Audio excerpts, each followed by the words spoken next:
তো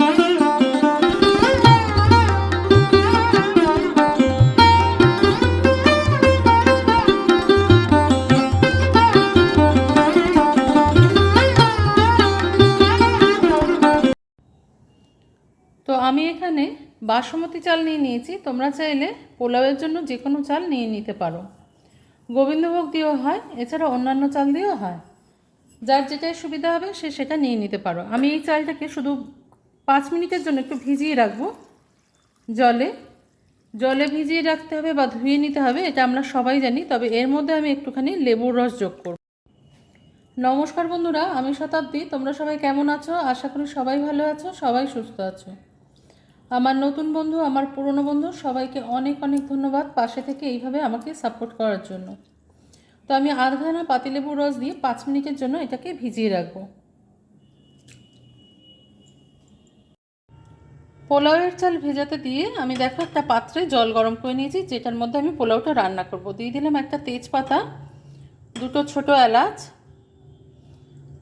সামান্য একটু দারচিনি, আর দিয়ে দেবো পর্যাপ্ত পরিমাণে নুন।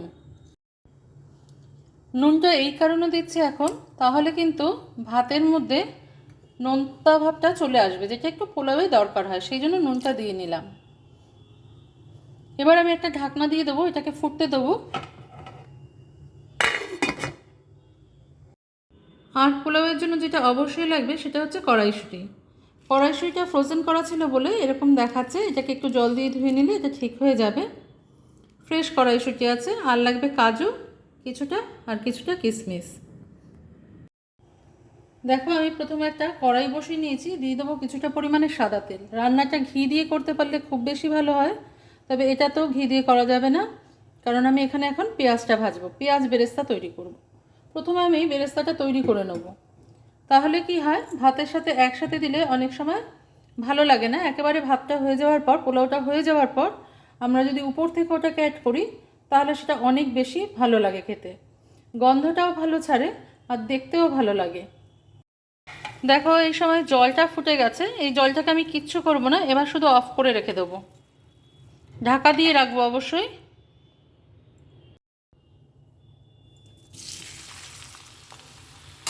দিয়ে দিলাম পেঁয়াজটা, একটু বেশি তেল দিয়েছি যাতে একটু তাড়াতাড়ি হয়ে যায়। চাইলে তোমরা এর মধ্যে একটু চিনি অ্যাড করে দিতে পারো, তাহলে বেরেস্তাটা খেতে অনেক বেশি ভালো লাগে, স্বাদটা ভালো লাগে।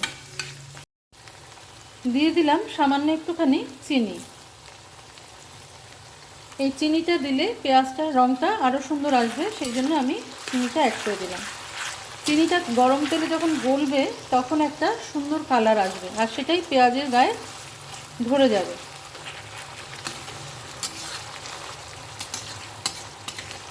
যতক্ষণ না পেঁয়াজের গায়ে রং ধরছে ততক্ষণ আমরা এটাকে একটু ভেজে নেব। পেঁয়াজ বেরেস্তাটা হতে হতে দেখো আমি চালটার জলটা ঝরিয়ে রাখলাম, ভালো করে ধুয়ে একটা বড় ছাঁকনির মধ্যে বসিয়ে আমি জলটাকে ঝরিয়ে নিচ্ছি। এদিকে আমার পেঁয়াজ বেরেস্তাটাও কিন্তু রেডি হয়ে গেছে। যখন এই রকম কালার ধরবে তখনই আমরা তুলে নেব, কারণ হচ্ছে পেঁয়াজটা তুলে নেবার পরেও কিছুক্ষণ সময় কিন্তু এটা কুকিং প্রসেসটা চলতে থাকে আর কি, সেই জন্য সেই গরমে এটা কিন্তু কালো হয়ে যেতে পারে, না হলে ব্রাউনের জায়গায় কালো হয়ে যাবে, সেই জন্য আমরা এখন এটাকে তুলে ফেলবো। একটা ছাঁকনির মাধ্যমেও তুলতে পারো। আমি এটাকে একটা সাইড টুয়ে রাখলাম, এরকম সাইড টুয়ে রেখে এটাকে আস্তে আস্তে তুলে ফেলবো, তেলটা ঝরে যাবে, আমি তুলে নেব। যে কোনো স্পেশাল দিনে বা রবিবারের লাঞ্চে তোমরা কিন্তু এটা বানিয়ে নিতে পারো। আমি কাজু কটা পেঁয়াজ ভাজা তেলে দিয়ে ভেজে নিচ্ছি, কিশমিশ কিন্তু আমি ভাজবো না। কাজুটা যখন ভাজবে অবশ্যই ফ্লেমটাকে লোয়ের দিকে করে রাখবে, না হলে খুব তাড়াতাড়ি বাদাম কিন্তু পুড়ে যেতে পারে। কাজুটাতে দেখো এখন একটু হালকা রং ধরে এসছে লাল, এইবার আমি এটাকে তুলে নেব। ফোড়ন হিসাবে আমি দেখো এই তেলের মধ্যে, তেলটা আমার ডাউন করাই আছে, আমি কিন্তু এখানে ঘিয়ের ব্যবহার করলাম না। এখানে সাদা জিরা দিয়ে দিলাম, কয়েকটা ছোটো এলাচ, একটু দারচিনি আর একটা তেজপাতা দিয়ে দিলাম। আমি কিন্তু এখানে লবঙ্গের ব্যবহারটা করিনি। যখন এটার থেকে একটা সুন্দর গন্ধ আসবে দারচিনির, লবঙ্গ, তেজপাতা, জিরা ভাজার, তখন আমরা এর মধ্যে ধুয়ে রাখা, জল ঝরিয়ে রাখা চালটা অ্যাড করে দেবো। খুব সাবধানে অ্যাড করবে, কেউ খুব নিচুর থেকে অ্যাড করবে যাতে এটা ছিটকে চলে না আসে। উঁচু থেকে যদি ছাড়ো তাহলে এটা ছিটকে আসার সম্ভাবনা থাকে, কিন্তু হাতটা নিচু করে যদি তোমরা ঢালো তাহলে কিন্তু ছিটকে আসবে না। চালটাকে দিয়ে ভালো করে নাড়িয়ে চাড়িয়ে নেবো, কিছুক্ষণ সময় ভেজে নেবো আর কি।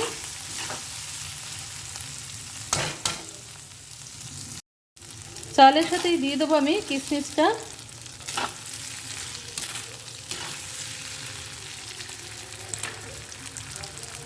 আর দিয়ে দেবো কড়াইশুঁটি।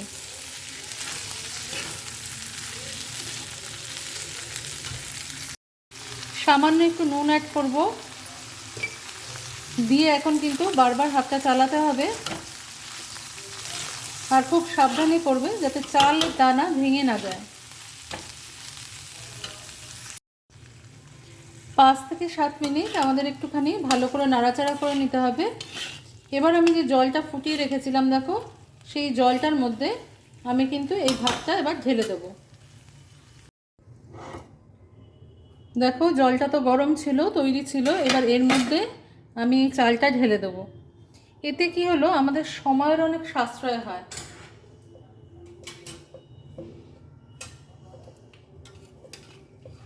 এবার আমি এই ফুটন্ত জলের মধ্যে চালটাকে মিশিয়ে দেবো।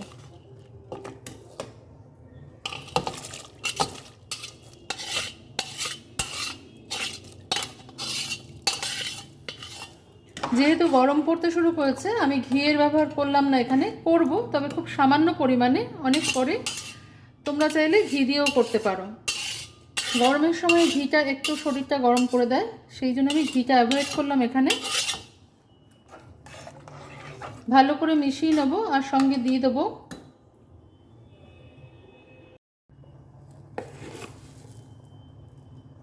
চিনি। চিনিটা তো দিতেই হবে, যেহেতু পোলাও একটু মিষ্টি মিষ্টি হয়, তা আমি একটুখানি চিনি যোগ করে দিলাম। চিনিটা দিয়ে সামান্য একটু নাড়িয়ে দেবো, ফ্লেমটাকে হাইতে রাখবে।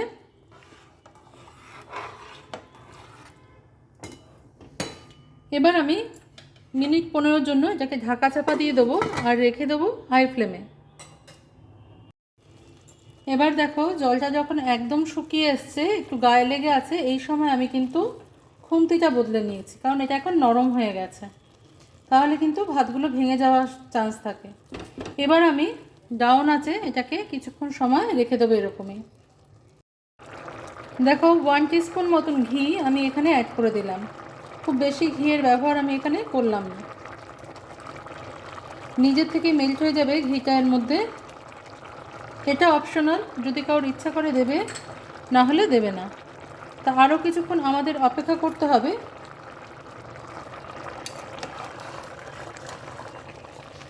তো দেখো অনেকটাই হয়ে এসছে, ফ্লেমটাকে কিন্তু হাইতেই রাখবে, খুব হালকা হাতে নাড়িয়ে চাড়িয়ে দেবে নিচ থেকে বারবার, এটা হয়ে যাবে এক্ষুনি।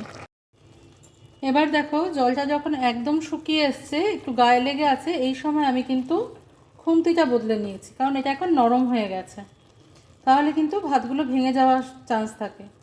এবার আমি ডাউন আছে এটাকে কিছুক্ষণ সময় রেখে দেবো এরকমই।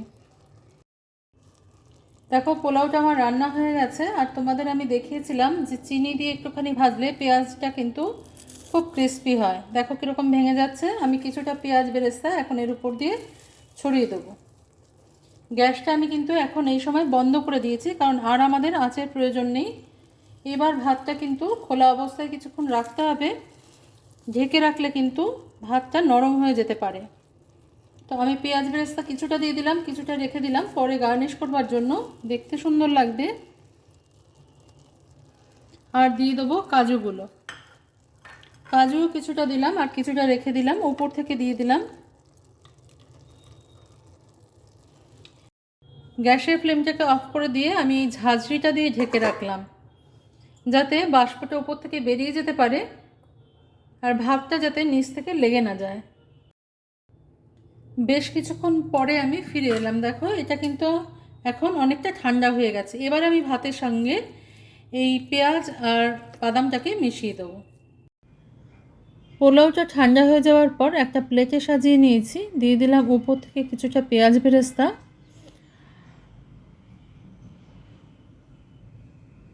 আর দিয়ে দেবো কয়েকটা কাজু বাদাম, যেটা আমি ভেজে রেখেছিলাম, সেগুলো উপর থেকে দিয়ে দেবো।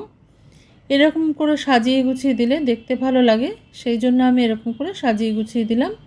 তোমরা তোমাদের মনের মতন করে সাজিয়ে গুছিয়ে দেবে।